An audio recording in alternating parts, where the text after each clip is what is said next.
Listen, Aaron, thank you very much for taking the time for the call, man. Yeah, we're doing a little promo, as I said, about Atheism TV and stuff like that. It's kind of along the lines of, well, the great inspiration of, the atheist experience and stuff like that. And of course, even Young Turks, who are socio-political, but they happen to be secularists. But this is an ambition that we have of collaboration. You are an inspiration in this way because you've shown that atheists can actually collaborate and work together, and that's really appreciated. No, really, with your interviews and your appearance with Matt and the guys on Atheist Experience, etc. I don't know what your feeling about it is. Like internet is still the kind of poor cousin of mainstream media, isn't it? My personal opinion, mainstream media can't compete with the internet. It really can't, on several levels. I mean, look at news, for example. What you get in news, but certainly, even in America, people are starting to realize that what we get in the news is not reliable like maybe it once was, if it ever was. Yeah. What we get on the internet, maybe that's reliable, but if you get a whole bunch of people videotaping the same thing, like the protests in Iran or Washington, D.C., like the Occupy movement, you get enough people videoing the same thing, you're going to see the same thing in real life. Like the thing we did in Dublin, we had 6 cameras on the same event. Mm-hmm. That obviously wasn't pegged. Yeah, absolutely. That we can rely on more than we can mainstream news media. I went into a cable TV station not long ago just to trade in some equipment, cable modem, and they had a TV show on. I haven't watched regular television in years, and what I'm seeing on their presentation screen didn't look appreciably different than somebody's private, videos that they make on YouTube. I couldn't understand what the attraction is. I don't think that mainstream TV can compete with us anymore on, as I say, on a number of levels. Maybe in the money, in the production of their shows. That's it. You are an activist, as am I. And the difference between, now this is semantics, but for example, I've come up with a lot of, interviewed some people as well who call themselves humanists, as I do also. How can I get to the point in this? So, what that means for them, like this member of parliament I spoke to, and she's very outspoken in the European Parliament, it's kind of like, she said to me, Sky, it's like, look, if something heavy comes up in legislature, and you guys in Texas know all about this, are, state schools, education, heavy stuff, we address that. And even in British Humanist Association, we do too. But it seems to me sometimes it's like they're kind of, we'll just leave it there. Once we've addressed that problem, we'll just leave it there. As an activist, the definition for me is, again, I'm a Carl Sagan fan, was that, no, it's like a teacher has to teach. You impart reason in education. You've got to write. However gently or satirically or aggressively you do it, you've got to go out there. And that's what I do. I'm not happy to say, you just mind your business and then you carry on. I'm sorry, I can't let you carry on because, it's wrong. And I'm not sure if people are addressing all the hordes of indifferent people that don't realize how religion invades their life. So what do you think? Am I splitting hairs when I make that kind of differentiation between sort of passive humanism and active atheism? What you're doing is you're quoting a classic movie from the 1970s called Network. I don't know if you're familiar with it, but I sampled a piece of it in my last video when we promoted the Reason Rally. Yeah. You have a newscaster who's talking about how people just want to be complacent, just leave me alone in our living rooms, let me have my steel-belted radials, and I won't say anything, I won't bother anybody. Yeah. Just let me have my little confined space and be at peace. And the newscaster won't allow that. He says, well, I'm not going to let you. I'm going to make you mad. You've got to get mad at the situation because things are wrong, and you've got to do something about it. In that one respect, that was a great movie for that. And when you talk about how you're an activist and I'm an activist and a teacher must teach, my wife is also this teacher. And that's a lot of what she does. We've been to the steps of the state capitol on a number of protests just because her job is as an educator, and our governor is determined to destroy the body of education. He's determined to destroy public education as a process. Yeah. And the reasoning is obvious. They want subservient minions. They do not want an educated populace. I do. I would say that if we have idiots in the office, we should make it obvious that we have more intelligent people on the ground who are going to be voting them out. I'm an Irishman, and we've been called everything in the world except too early in the morning. So we're kind of immune. John Cleese said in the movie A Fish Called Wanda, he said, "Have you any idea what it's like to be English?" And I'm not disparaging my English viewers. Can I ask you, as a Texan, you talk about it a lot in a context, and so does Matt Dillahunty and all the guys on the show. I mean, are you proud to be a Texan? Does it make you cringe sometimes? Are you aware of what people in New York say about you? Stuff like that? Well, I'm sorry, I mean that respectfully. I can say at least this much. As a Texan, I think I could speak for virtually all the Texans I've ever met when I say that we don't care what New Yorkers have to say about us. Regardless of which side of the politics you're on, that seems to be a consistent sentiment. However, having lived in a number of other states, I mean, I've had a residence in Alaska, Washington, Oregon, California, New Mexico, Nevada, Utah, Colorado, and I forget where. Oh yeah, Iowa. But I try to blot that out. In all these other places, you have incredible vistas. You have real mountains, real lakes, real interesting topology going on, where in Texas you really don't. And they say things are bigger in Texas. Well, no, I've seen deer that are the size of small dogs, and in Arizona I've seen elk, and in Alaska I've seen caribou. There's just no comparison. I mean, Texas is a state of nationalism.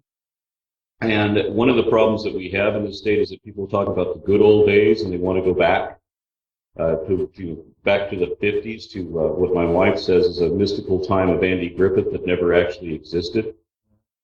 And one of the things that I try to promote in other people in here is I want them to understand how lucky they are, not just that they live in the United States, but that they live in the United States of the 20th or the 21st century as opposed to, say, the 19th, where children were working in factories, and you had one pair of pants that you had to wear all week and wash them by hand while you're naked, and then continue wearing them, where your dinner was a turnip, where you worked 12 hours a day, 7 days a week, and so on. People don't understand that as bad as their horrible predictions of the future may be, I've yet to hear one that is as bad as things have already been in this country a couple centuries ago. And yet they want to talk about the good old days, when women couldn't vote, when darkies had to use a different restroom or water fountain and things of that sort, when gays had to be in the closet or else they would get beat up. I can't imagine that being the good old days. Yeah. But that's the way they're being promoted. But that legacy, I understand what you're saying perfectly, Aaron, because in my country, Ireland, we've had hundreds of years of divisions, sectarian, religious, and and we still quote stuff hundreds of years old. Never mind the 19th century. We go back to Oliver Cromwell, like in the 1600s, and a massacre that happened, and trying to sort out who we are. I mean, Texas, the Lone Star State, we all know how its formation. I mean, even by the time of the Civil War, what was the name of the governor? That he went against the tide and he wanted to stay in the Union, and he lost the vote on that, and Texas joined in. I know, I mean, young kids today, because I love history, and they say to me, Scott, you're crazy, you're mad as a bicycle. Why are you talking about these things? Because I assure you, like you just said, I mean, it's ingrained and it takes a long time. I'm a member of Amnesty International, and in our statistics, you're up there in the First Division League. We've got China and Saudi Arabia and Texas. And before I ask your personal opinion, just to give you some statistics, or for viewers perhaps that don't know, we all know the federal sort of revisions go back to the 70s in the States. But like, for example, let's just start with 1976. Since then, give you just some other examples. It's not A to Z, it's in terms of numbers. For example, Colorado, Connecticut, New Mexico, South Dakota, and Wyoming, since 1976, have had one execution each state. Since 76, Texas has had 477. Last year, 13 executions alone. Previous year, 17, and from 2009, 24. So I guess it's progress. Do you understand, Aaron, that besides even the religious thing, one of the things that screams, because I mentioned in a previous video, and I'm quite sure you know this, that of all 20 member states of the European Union, well, we're not in the best of hands these days, but you can't even enter the European Union unless you amend anything you have on statutes about execution. It's like an abomination. How do you feel about that? It must come up a lot. What's your own personal feeling on the death penalty? My own personal feeling on the death penalty reflects on a document that I read a decade or so ago that was comparing criminality versus Christianity, and of course, specific to this country. They also expanded their horizons to show the most religious states versus the crime rates in other religious countries. And the United States is the most religious of the first world nations. And yet our murder rate is second only to Colombia. Mm. There are more murders in this highly religious country than in any other first world nation. And within this country, the murder rate is highest in the most religious areas, Texas, for example. Sure. And strangely enough, it's highest in the places that have the death penalty, because coincidentally, the places with the strongest religious influence also are the ones that have the death penalty. Yeah. And Louisiana, for example, I think they had the most, the highest primary murder rate, and they're being the most religious. I mean, they don't even have counties like we do; they have parishes. Yeah. So everything's extremely religious in Louisiana. And how do you think, I think I don't mean to rehash, I didn't really want to rehash a lot of stuff you've spoken about, Aaron, but immediately it comes to mind from our perspective, that correlation that you make between highly religious, turn the other cheek. And as I said in a previous video, if I remember my Bible, it said that thou shalt not kill. How do these people, do you think, score it in their minds where they get very, very excited indeed about termination of unwanted pregnancy, you know, within the legal limits? So it's like murder to kill a fetus or destroy a fetus, a collection of blood cells, but it's okay to kill a man or a woman in their adult life. I mean, how the hell do you think they can rationalize that in their life? They have to find some kind of justification. I recently, last weekend, went to Skepticon and heard Greta Christina's fabulous speech about the reasons that atheists are angry, and it does to children in various capacities, the different types of abuses that children suffer as a result of religious indoctrination, religious parents, religious cults, and so on, and the people whom these people trust. Mm-hmm. And then what happens when the hierarchy, you know, as you know, protects people who are abusing children rather than protecting the children, they protect the religion. And then these same people have to pull something out. Well, it won't please someone think of the children. And the best that they can do is to try to defend abortion, not realizing that Numbers 5 shows an abortion and an endorsement of abortion by God and with God's directions. Nobody wants that. However, as I'm sure you know, when you show passages out of the Bible that people do not agree with, they simply pretend that it isn't really there. Or that it doesn't count, or that you must be misinterpreted. Yeah. It doesn't matter how you defend your position. They're going to believe what they want to believe, regardless whether they can defend it in the Bible or not. Mm-hmm. You don't even have a typical Southern accent or a Texas accent. No, seriously, you know why I say that? I'm a big fan of linguistics, and I was recently reading a biography of Dan Rather. As you know, good old Dan Rather from, what is it, Whatcom County, yeah? And Mr. CBS, for people who don't know, in 60 Minutes. And it's an interesting thing, you know, when he went to CBS years ago, he tried everything he could to play down his Southern or his Texas accent. Do you see any correlation with that, or is that a caricature or something? I'm actually playing down other accents. This will be a little bit of a surprise to you. I don't think I've mentioned this in the previous video. When I was a little boy, I was what they call a latchkey kid. That means when I came home from school, and during the summer when there was no school, I was home alone all the time, from 8 years old on. Now, we moved up to 8 times a year. As I said, I've had a residence in all these different states. Yeah. Every time I went to go visit my dad, he lived in a different place. It was always some remote place that was incredibly beautiful or incredibly weird. And then I would come back to my mom's place, always around Los Angeles area, always in a different apartment. And I'm always the new kid on the block. I didn't have friends that I knew for more than a few months at a time. The whole time I was growing up. Sure. So I'm always in a new area where I don't know people. Well, the stuff that was on TV was atrocious. American TV in the 1970s sucked bad. There's nothing else that I had to do. So I ended up watching PBS, which is the public broadcasting station, and most of what they showed, whether it was documentaries or whether it was, theater, cinema, or whatever the hell it was always British. Mm-hmm. So by the time I was 13 or so, I had developed a bit of a British accent, living in Los Angeles. I can't imagine. Whatever, I trust you.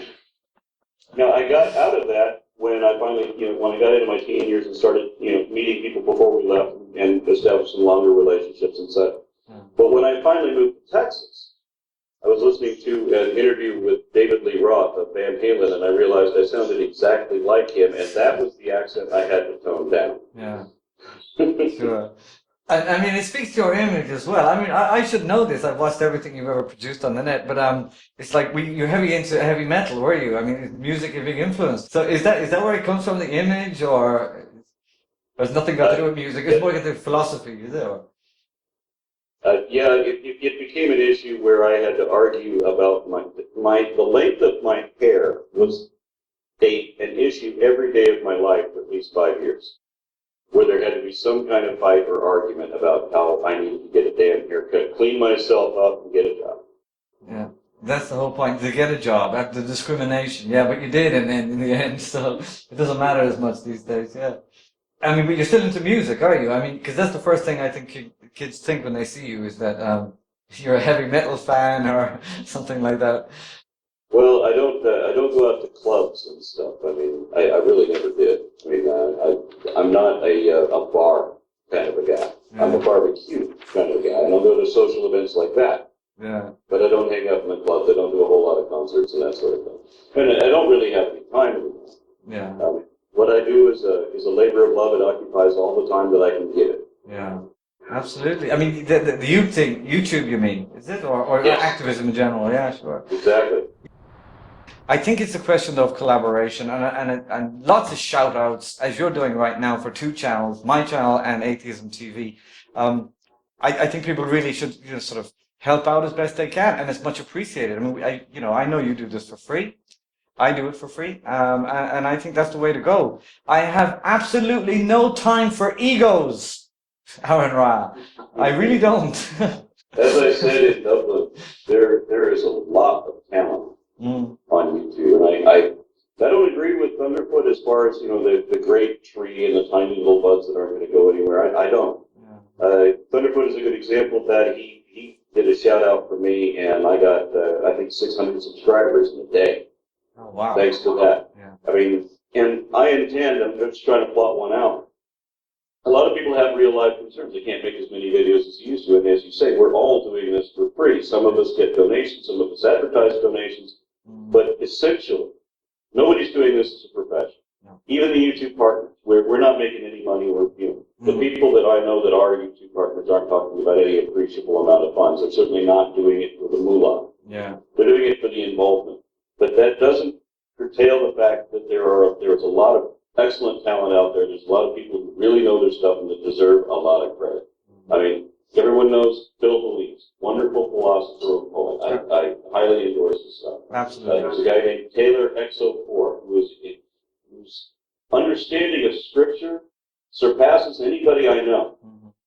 And he explains it in a way that you really understand it. I mean, when you try to read the Bible, it's really not going to make any sense to most people, but he can explain it in a way that it does.